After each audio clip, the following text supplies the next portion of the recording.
주님 감사합니다. 너희는 마음에 근심하지 말라. 하나님을 믿으니 또 나를 믿으라.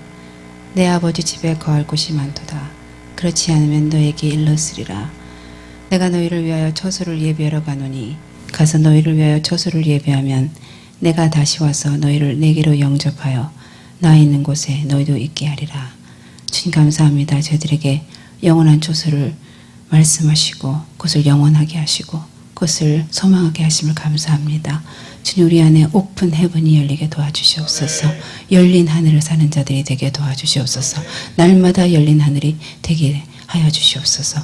오늘도 주님께서 새 일을 행하시고 주의 뜻을 이루시는 밤이 되게 도와주시옵소서. 성령님 인도하여 주시고 온전히 주관하여 주시옵소서. 감사합니다. 예수님 이름으로 기도했습니다. 아멘. 예. 이곳에 오신 분들은 정말 주님만을 원하기 때문에 이곳에 오신 줄로 믿습니다. 아멘. 예. 여러분이 주님만을 원하는 것 외에 또 다른 게 있어서 이곳에 오시면 얻을 게 없어요. 이곳은 주님만을 얻기 원해서 오는 자들이 있는 곳이기 때문에 딴 것을 원해서 이곳에 오셨다면 큰 재앙입니다.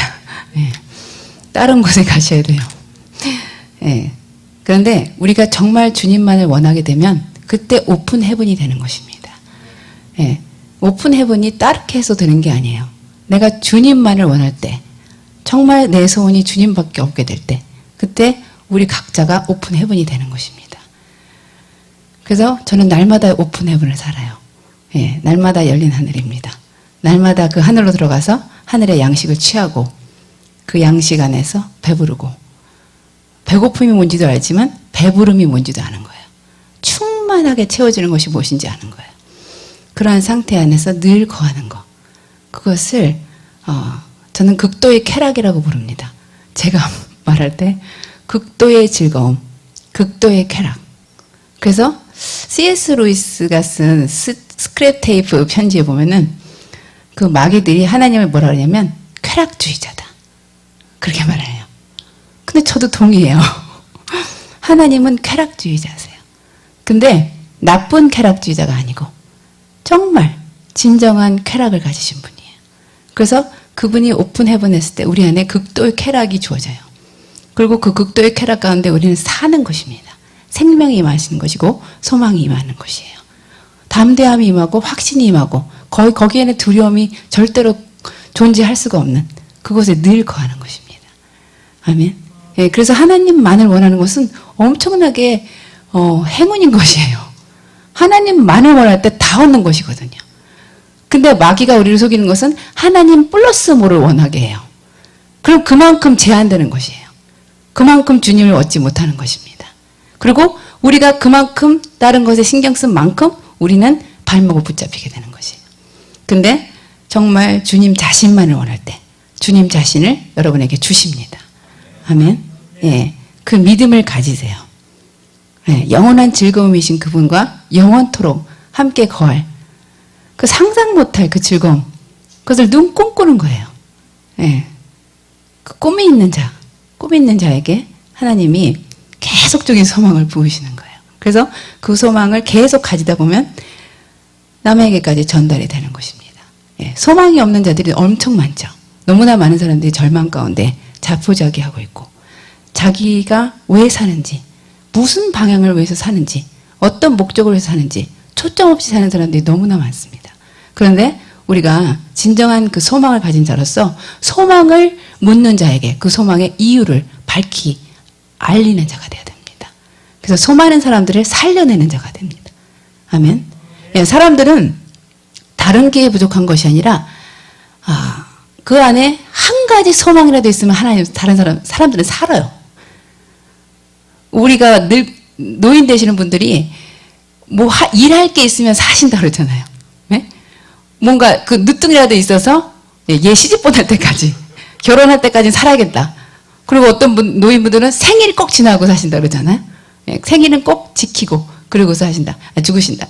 그런데 그런 식으로 뭔가 소망이 하나 있으면 인간은 사는 것이에요. 그렇기 때문에 우리는 수많은 소망을 갖고 있잖아요.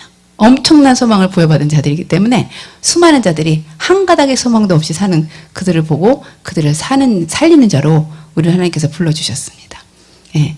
여러분이 날마다 열린 천국이면, 날마다 열린 하늘 가운데 살면 다른 사람들의 닫힌 하늘을 열리게 해줄 수가 있잖아요. 그렇죠? 예. 그래서 이 아가서에 보면은 이러한 자들을 극히 어여쁜 자라 그래요. 근데 극히 어여쁘다는 것은 가장 아름답다는 얘기도 되지만 가장 희귀한 여자다. 드문 여자다. 참 보기 드문 여자다. 보기 드문 인물이다.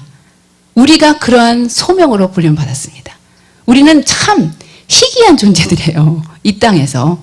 극히 어여쁜 자인데 그 말은 너무나 드물다 이거죠. 이러한 세계 안으로 들어올 수 있는 눈이 띄어진 자는 극히 소수다. 그렇기 때문에 극히 어여쁜 자다. 그렇게 말을 했어요. 근데 그 극히 어여쁜 자 중에 한 명이 우리 그 성경에 보면은 마리아라는 여자였습니다. 마리아는 정말 극히 드문 여자였어요. 왜냐면 다 잠든 날, 그리고 주님이 돌아가셔서 다 절망 가운데 어떻게 보면 잠들어 있는 그 시각에, 그 안식일 다음 날, 부활의 첫 아침에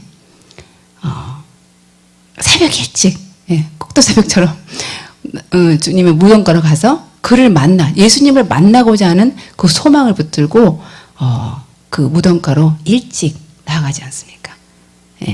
저는 아침마다 주님께서 주시는 놀라운 선물이 있는지 아는데도 참 힘들어요. 아침에 일어나기가. 그렇지만 이 마리아를 생각할 때마다, 그치, 부활절 아침에 누구보다도 먼저 부활의 예수님을 먼저 본 그 특권을 누린 마리아. 당연히 그럴 수밖에 없지 않겠어요? 예, 당연히 그렇게 열심을 내는 자에게 예수님께서 자신의 부활의 영광스러운 모습을 보이지 않았겠어요? 그런데 그 마리아의 열심을 아침마다 생각해내는 거예요. 그렇지. 마리아는 새벽 일찍 예수님을 보러 나갔잖아요. 우리가 아침에 하나님이 주시는 선물을 받는 자가 되기 원합니다. 그런데 힘들 때마다 마리아를 생각하세요. 마리아는 일찍 나가서 예수님을 보았다. 가장 갈망하는 자였다. 그래서 그 목마름에 하나님이 응답을 하신 것입니다. 그래서 마리아의 그 열정, 마리아의 아침의 그 소원, 그것을 여러분도 함께 받기를 원해요. 그래서 새벽 만나를 꼭 취하시는 여러분이 되시기 원합니다. 아멘. 예. 제가 오늘 신방을 갔었는데요. 신방 가운데 제가 영광으로 들어갔어요. 정말 어떤 곳에 갔는데, 신방 갔는데 그렇게 영광이 풀어지는 것도 처음 봤어요. 갑자기 영광 안으로, 영광의 깊은 곳으로 들어갔습니다. 근데 그것이 하나님의 음성이 들리는 곳이었어요. 그러면서 너희들은 나의 영광의 자녀들이라. 그러면서 영광의 아버지인 나의 자녀들이라. 너희들이 영광스러워서가 아니라 내가 영광스럽기 때문에. 그 영광은 빌린 영광이라. 근데 그 영광을 가지고 너희들은 나와 똑같은 존재로서 영혼 속에서 그 아름다움을 즐기는 자가 될 것이다. 그렇게 말씀해 주셨어요. 그래서 여러분, 영광 안으로 들어오십시오. 영광 안에서 모든 것이 변할 수 있습니다. 그리고 그 영광의 눈으로 여러분을 바라보세요. 얼마나 영광스러운 존재인지, 그 아름다움이 어떠한지 여러분이 상상 못하는 그러한 곳으로 하나님 우리를 지으셨습니다. 그래서 너희는 나의 존재를 부음받은 그릇이다. 나의 존재의 영광을 부음받은 하나님의 그릇이다. 그래서 데살로니가 전서에 보면은 제가 항상 책상 앞에 붙여놓는 말씀이에요. 여러분도 그런 게 있죠? 책상 앞에 몇 개 이제 성경 구절 붙여놓잖아요. 근데 제 말씀은 데살로니가 전서의 2장 12절에 여러분을 부르셔서 당신의 나라와 영광에 이르게 하시는 하나님께 합당하게 살아가게 하려는 것입니다. 그래서 여러분을 부르신 이유는 그분의 왕국에 참여케 하시려고, 그리고 또한 그의 영광에 참여케 하시려고 그렇게 부르신 것입니다. 그래서 어떠한 단어로서가 아니라 그 영광의 그 엄청난 그 퀄리티, 하나님의 모든 것은 퀄리티가 아주 고품격이잖아요. 인간의 영광이 있고 해의 영광이 있고 달의 영광이 있죠. 그런데 하나님의 영광은 어떻겠어요? 여러분, 해의 영광을 봐도 우리가 와 하지 않습니까? 그런데 하나님의 영광, 그것은 엄청난 것이겠잖아요. 그 영광 안으로 우리를 불러주셨다 그래요. 그러면서 고린도전서, 제가 또 제 책상 앞에 붙여놓은 말씀이 고린도전서 2장 9절인데, 하나님께서 자기를 사랑하는 자들을 위하여 예비하고 계신 것은 우리의 마음으로도 생각지 못하였다. 여러분, 우리가 상상할 수 없는 영광이 기다리고 있는 것이에요. 우리는 상상하고 생각할 수 없는, 기도조차도 할 수 없는 그러한 영광이 우리 앞에 놓여져 있는 것입니다. 근데 이러한 영광의 눈동자가 돼야만 우리가 이 세상을 놓을 수가 있어요. 이 영광에 정말로 참여하기를 원하는 소음에 붙들릴 때 우리가 이 땅의 것들을 완전하게 놓을 수가 있습니다.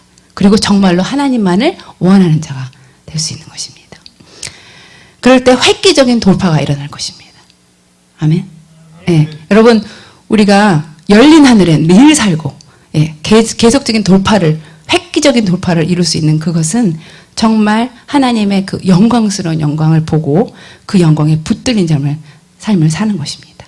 이럴 때 우리는 다른 차원의 삶을 사는 것이에요. 그래서 밥존스가 말했던 뉴 브리드, 새로운 부류의 사람들, 새로운 부류의 사람들, 새로운 차원의 사람들로 우리가 바뀌어져요. 오늘은 목사님 생신이셨습니다. 오늘이 3월 17일, 우리 목사님은 음력으로 하시는데, 이 3월 17일은 세인트 패트릭 날이잖아요. 근데 제가 본옥에는 세인트 패트릭 날에 했어요. 그래서 저희가 오늘 22살 맞은 영적 생일날입니다.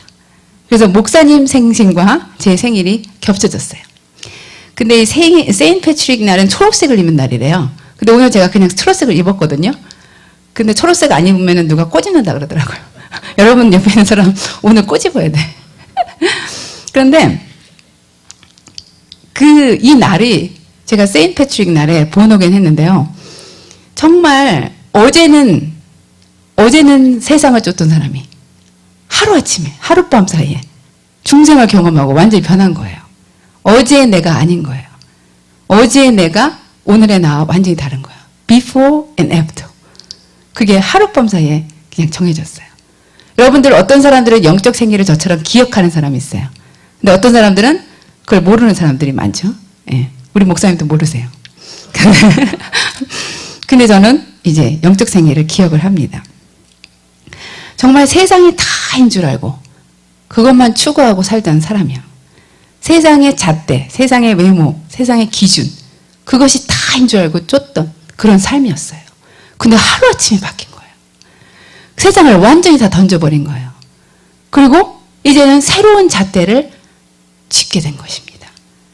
새로운 잣대, 그것은 무엇이었냐면 예수 그리스도라는 잣대였습니다. 예수 그리스도와 나를 비교하며 사는 거예요.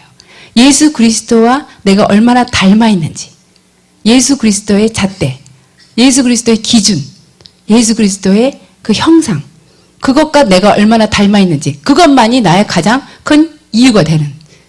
전에는 세상 기준, 세상 외모, 세상 잣대로 나를 비교했고 그 가치관 안에서 내가 얼마만큼 했는지 그거를 쫓던 사람이 이제는 새로운 잣대, 예수 그리스도의 잣대에 내가 어느 만큼 예수 그리스도와 그 기준에 부합하는가, 그것이 가장 큰 관심이 되는 그런 삶으로 하루아침에 바뀌게 되었어요.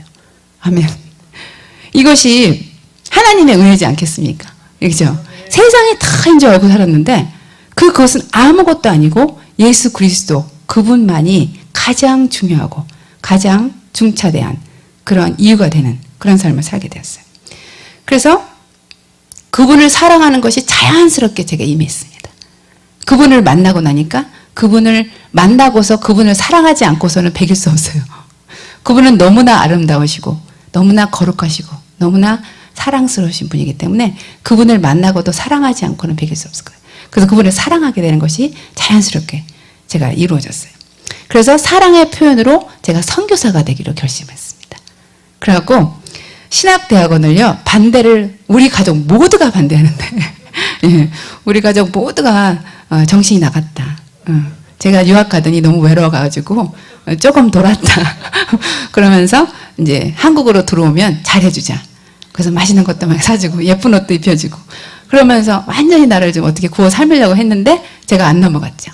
그래서는 반대를 무릅쓰고 결혼하라는 얘기도 다 그냥 그만두고 제가 유학을 다시 오게 됐어요.